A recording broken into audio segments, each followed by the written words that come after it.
आप लोगों के लिए क्लास 10th का फिजिक्स का फर्स्ट चैप्टर जो कि है प्रकाश का परावर्तन, इसके इम्पोर्टेंट क्वेश्चन को आप लोगों के साथ शेयर करने वाला हूं दोस्तों। तो आप मेरे इस वीडियो में कंटिन्यू बने रहें दोस्तों। चलिए देखते हैं क्वेश्चन नंबर 1। क्वेश्चन नंबर 1 क्या कह रहा है? निम्नलिखित में से कौन सा कथन सत्य नहीं है? तो इसका जो राइट आंसर हो जाएगा वो क्या हो जाएगा? इनमें से देखिए तो हो जाएगा क्या, समतल दर्पण प्रकाश का एक अच्छा अवशोषक है। ये बात गलत है, इसलिए ये इसका राइट आंसर हो जाएगा।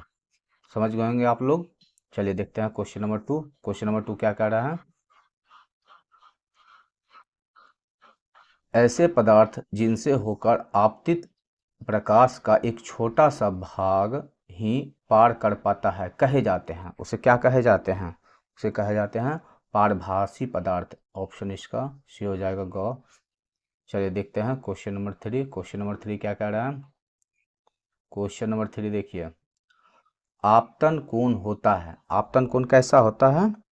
तो आपतित किरण और आपतन बिंदु पर खींचे गए लंब के बीच के कोण को आपतन कोण कहते हैं। इसका ऑप्शन नंबर हो जाएगा सी, गौ। चलिए देखते हैं क्वेश्चन नंबर 4। क्वेश्चन नंबर 4 क्या कह रहा है? एक प्रकाश किरण एक समतल दर्पण पर लंबवत आपतित होती है, परावर्तन कोण का मान होगा। तो इसमें जो परावर्तन कोण का मान हो जाएगा वो कितना हो जाएगा? इसमें क्या है, एक प्रकाश किरण एक समतल दर्पण पर लंबवत आपतित होती है तो परावर्तन कोण का मान 0 डिग्री हो जाएगा। इसका ऑप्शन नंबर ए हो जाएगा। चलिए देखते हैं क्वेश्चन नंबर 5। क्वेश्चन नंबर 5 क्या कह रहा है? क्वेश्चन नंबर 5 देखिए, दो समांतर समतल दर्पणों के बीच रखी गई वस्तु के सिद्धांतः कितने प्रतिबिंब बन सकते हैं? तो इसमें कितने प्रतिबिंब बन सकते हैं? तो इसमें अनंत प्रतिबिंब बन सकते हैं। ऑप्शन इसका डी हो जाएगा करेक्ट। चलिए क्वेश्चन नंबर 6 देखते हैं हम। क्वेश्चन नंबर 6 क्या कह रहा है? प्रकाश की एक किरण एक समतल दर्पण पर लंबवत आपतित होती है। दर्पण द्वारा किरण के पथ में उत्पन्न विचलन का मान होगा। इसमें जो विचलन का जो मान होगा इसका कितना हो जाएगा? हो जाएगा 180 डिग्री। ऑप्शन सी इसका करेक्ट हो जाएगा। चलिए देखते हैं क्वेश्चन नंबर 7। क्वेश्चन नंबर 7 क्या कह रहा है? यदि आप एक स्थिर समतल दर्पण की ओर 4 मीटर प्रति सेकंड की चाल से चल रहे हैं तो आपका प्रतिबिंब आपकी किस ओर चल चाल से आएगा? किस चाल से आएगा आपका प्रतिबिंब? तो देखिए इसका जो राइट आंसर हो जाएगा वो हो जाएगा 8 मीटर पर सेकंड। ये इसका जो ऑप्शन बी हो जाएगा करेक्ट हो जाएगा। क्वेश्चन नंबर 8 देखते हैं। क्वेश्चन नंबर 8 क्या कह रहा है?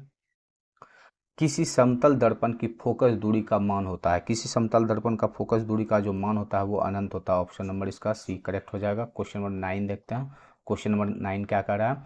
गोलीय दर्पण के ध्रुव से वक्रता केंद्र की दूरी को कहते हैं। गोलीय दर्पण के ध्रुव से वक्रता केंद्र की दूरी को क्या कहते हैं? तो उसे कहते हैं वक्रता त्रिज्या। ऑप्शन इसका बी करेक्ट हो जाएगा। क्वेश्चन नंबर 10 देखते हैं। क्वेश्चन नंबर 10 क्या कह रहा है? एक गोलीय दर्पण की फोकस दूरी 12.5 सेंटीमीटर है, उसकी वक्रता त्रिज्या होगी। उसकी वक्रता त्रिज्या जो हो जाएगी इसमें से 25 सेंटीमीटर हो जाएगी। ऑप्शन इसका, इसको सॉल्व करना पड़ता है फॉर्मूला के बेस्ड में। चलिए देखते हैं क्वेश्चन नंबर 11। क्वेश्चन नंबर 11 क्या कह रहा है? यदि किसी अवतल दर्पण के ध्रुव से उसके फोकस दूरी 25 सेंटीमीटर हो तो फोकस से वक्रता केंद्र की दूरी होगी। तो इसका जो राइट आंसर हो जाएगा वो हो जाएगा ऑप्शन बी करेक्ट हो जाएगा, 25 सेंटीमीटर। क्वेश्चन नंबर 12 देखते हैं। क्वेश्चन नंबर 12 क्या कह रहा है? निम्नलिखित में से कौन सा कथन सत्य है? इसमें से कौन सा जो है सत्य है? एक सत्य है तो देखिए इसका क्या हो जाएगा, आवर्धन का ऋणात्मक मान बताता है कि प्रतिबिंब वास्तविक है। ये इसका राइट आंसर हो जाएगा, ऑप्शन डी। क्वेश्चन नंबर देखते हैं 13। क्वेश्चन नंबर 13 क्या कह रहा है?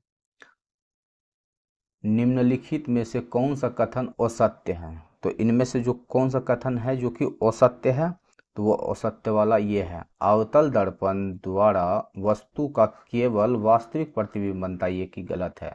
ये इसका ऑप्शन सी करेक्ट हो जाएगा। चलिए देखते हैं क्वेश्चन नंबर 14। क्वेश्चन नंबर 14 क्या कह रहा है? किसी गोलीय दर्पण पर जब आपतित किरण उसके वक्रता केंद्र से होकर गुजरती है तब परावर्तित किरण, तो परावर्तित किरण क्या हो जाएगा इसमें परावर्तित किरण जो है पूर्व पथ पर लौट जाएगी, पूर्व पथ पर क्या हो जाएगी, लौट जाएगी। तो ऑप्शन इसका सी करेक्ट हो जाएगा। चलिए देखते हैं क्वेश्चन नंबर 15। क्वेश्चन नंबर 15 क्या कह रहा है, निम्नलिखित में से कौन सा कथन गलत है। तो इसमें से कौन सा कथन है जो कि गलत है, तो वह है आभासी प्रतिबिंब को पर्दे पर प्राप्त किया जा सकता है, ये गलत है। ऑप्शन इसका बी करेक्ट हो जाएगा। क्वेश्चन नंबर 16 देखते हैं। क्वेश्चन नंबर 16 क्या कह रहा है, निम्नलिखित में से किस दर्पण द्वारा किसी वस्तु का आभासी प्रतिबिंब मिल सकता है। तो किस दर्पण के द्वारा मिल सकता है आभासी प्रतिबिंब, तो इनमें से सभी दर्पणों के द्वारा, ये इसके द्वारा भी, इसके द्वारा भी, इसके द्वारा भी। तो इसका राइट आंसर जो हो जाएगा वो हो जाएगा डी। चलिए क्वेश्चन नंबर देखते हैं 17। क्वेश्चन नंबर 17 क्या है, निम्नलिखित में से किस दर्पण द्वारा किसी वस्तु का वास्तविक प्रतिबिंब प्राप्त किया जा सकता है। वास्तविक प्रतिबिंब किस दर्पण से प्राप्त होता है, तो अवतल दर्पण द्वारा बना प्रतिबिंब कैसा होता है, वास्तविक। ऑप्शन इसका बी करेक्ट हो जाएगा। क्वेश्चन नंबर 18 देखते हैं। क्वेश्चन नंबर 18 क्या कह रहा है, वस्तु से छोटा और आभासी प्रतिबिंब इनमें से किस दर्पण से प्राप्त होता है। तो किससे प्राप्त होता है, तो देखते हैं इसका ऑप्शन जो हो जाएगा, क्या बोल रहा है, वस्तु से छोटा और आभासी प्रतिबिंब ना, आभासी प्रतिबिंब किससे बनता है, उत्तल दर्पण से। इसका जो ऑप्शन जो करेक्ट है उत्तल दर्पण वाला, जो ऑप्शन डी में दिया गया है, तो ऑप्शन डी हो जाएगा इसका करेक्ट।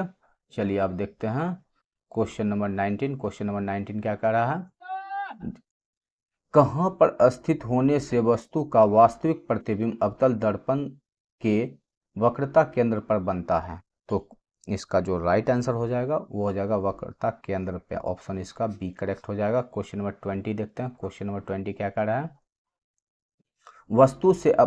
वस्तु से बड़ा आभासी प्रतिबिंब किस दर्पण से प्राप्त होता है। तो कौन सा दर्पण से प्राप्त होता है, तो इसका जो राइट आंसर हो जाएगा अवतल दर्पण से। ऑप्शन इसका ए करेक्ट हो जाएगा। क्वेश्चन नंबर 21 देखते हैं। क्वेश्चन नंबर 21 क्या कह रहा है, अवतल, ये दर्पण होना, दर्पण है, दर्पण, अवतल दर्पण द्वारा किसी वस्तु का बन सकता है। तो कैसा बन सकता है, तो ये आभासी भी बन सकता है और वास्तविक भी बन सकता है। इसका ऑप्शन नंबर सी करेक्ट हो जाएगा। चलिए देखते हैं क्वेश्चन नंबर 22। क्वेश्चन नंबर 22 क्या कह रहा है, एक अवतल दर्पण से वस्तु की स्थिति ध्रुव और फोकस के बीच हो तो प्राप्त प्रतिबिंब होगा। तो इसमें कैसा प्राप्त होगा प्रतिबिंब, आभासी और बड़ा। ऑप्शन इसका सी करेक्ट हो जाएगा। क्वेश्चन नंबर देखते हैं 23। क्वेश्चन नंबर 23 क्या कह रहा है, एक उत्तल गोलीय दर्पण से प्रतिबिंब बनता है। एक उत्तल गोलीय दर्पण से प्रतिबिंब कैसा बनता है, तो इसका जो राइट आंसर हो जाएगा वो हो जाएगा आभासी, आभासी बनता है ना। तो ऑप्शन इसका ए करेक्ट हो जाएगा। अब देखते हैं हम लोग क्वेश्चन नंबर 24। क्वेश्चन नंबर 24 क्या कह रहा है, एक अवतल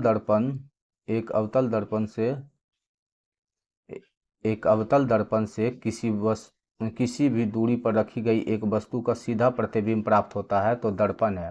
तो किस दर्पण में जो होता है कि सीधा प्रतिबिंब प्राप्त होता है, तो सीधा प्रतिबिंब इनमें से किस में प्राप्त होगा, तो इनमें से जो प्राप्त होगा समतल अथवा उत्तल में। ये ऑप्शन इसका सी करेक्ट हो जाएगा। चलिए देखते हैं अगला 25 नंबर क्वेश्चन 25। यदि किसी दर्पण द्वारा बने प्रतिबिंब का आकार हमेशा वस्तु के आकार के बराबर हो तो दर्पण होगा।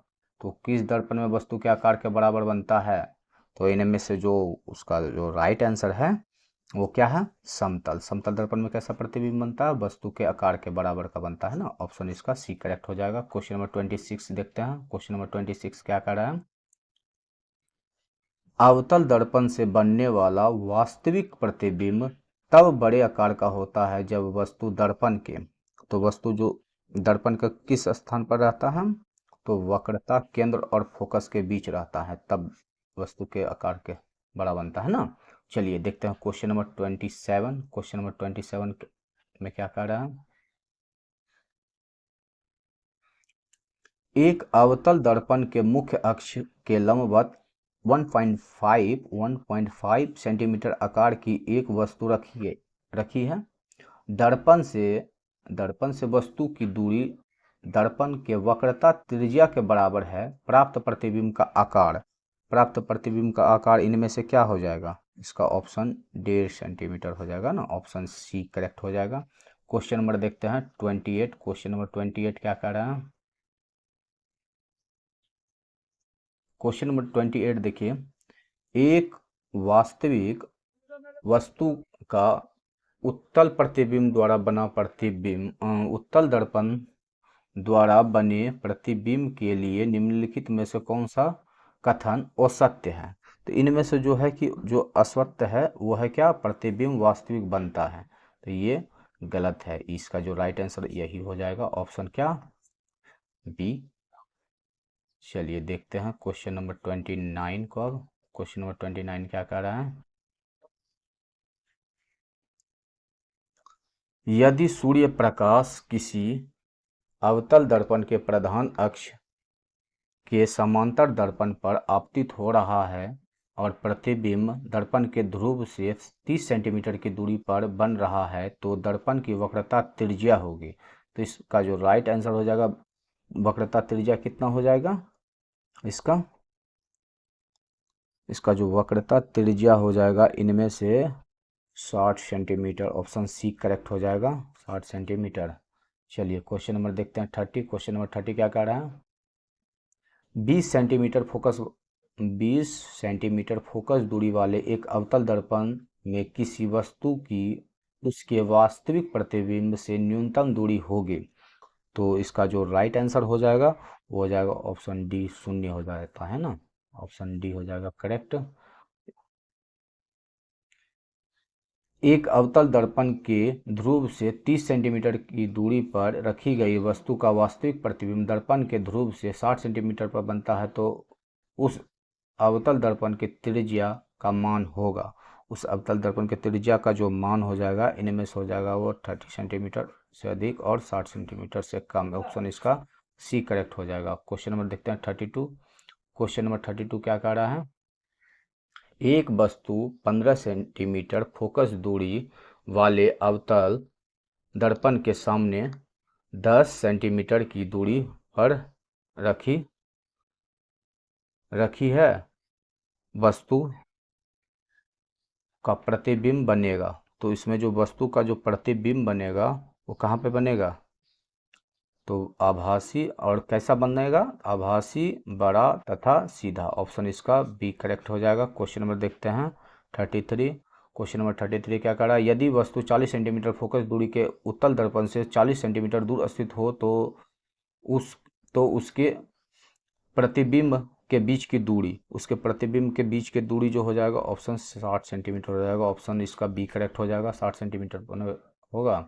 तो अब देखिए क्वेश्चन नंबर 34 देखते हैं, निर्देशांक चिन्ह परिपाठी में सभी दूरियां मापी जाती है, तो सभी दूरियां मापी जाती है तो ध्रुव से। ऑप्शन इसका सी करेक्ट हो जाएगा। क्वेश्चन नंबर देखते हैं 35। क्वेश्चन नंबर 35 क्या कर रहा है, निर्देशांक चिन्ह परिपाठी के अनुसार दर्पण का सूत्र, दर्पण का इनमें से कौन सा सूत्र है? तो दर्पण का सूत्र है 1/f बराबर 1/v प्लस 1/u। ऑप्शन इसका सी करेक्ट हो जाएगा।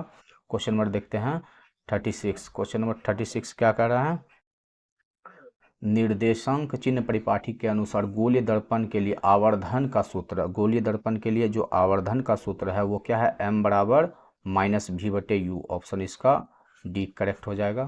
क्वेश्चन नंबर देखते हैं 37 क्या कह रहा है, किसी समतल दर्पण द्वारा आवर्धन होता है, किसी समतल दर्पण द्वारा आवर्धन जो होता है वो क्या होता है? +1 होता है। ऑप्शन इसका बी करेक्ट हो जाएगा। क्वेश्चन नंबर देखते हैं 38। क्वेश्चन नंबर 38 क्या कह रहा है, किसी वस्तु को 20 सेंटीमीटर वक्रता त्रिज्या के उत्तल दर्पण के सामने 40 सेंटीमीटर पर रखा जाता है, तो प्रतिबिंब कैसा क्या होगा? तो प्रतिबिंब क्या हो जाएगा? आभासी तथा दर्पण के पीछे 8 सेंटीमीटर पर बनेगा। ऑप्शन इसका डी करेक्ट हो जाएगा। क्वेश्चन नंबर देखते हैं 39। जो कि लास्ट क्वेश्चन है इस वीडियो का। एक वस्तु और एक अवतल दर्पण द्वारा बने वास्तविक प्रतिबिंब से दर्पण की फोकस दूरियां क्रमशः 25 सेंटीमीटर और 16 सेंटीमीटर हो तो दर्पण की फोकस दूरी, तो दर्पण का जो फोकस दूरी हो जाएगा ऑप्शन इसका जो कि ऑप्शन नंबर सी है, जो कि करेक्ट हो जाएगा इसका।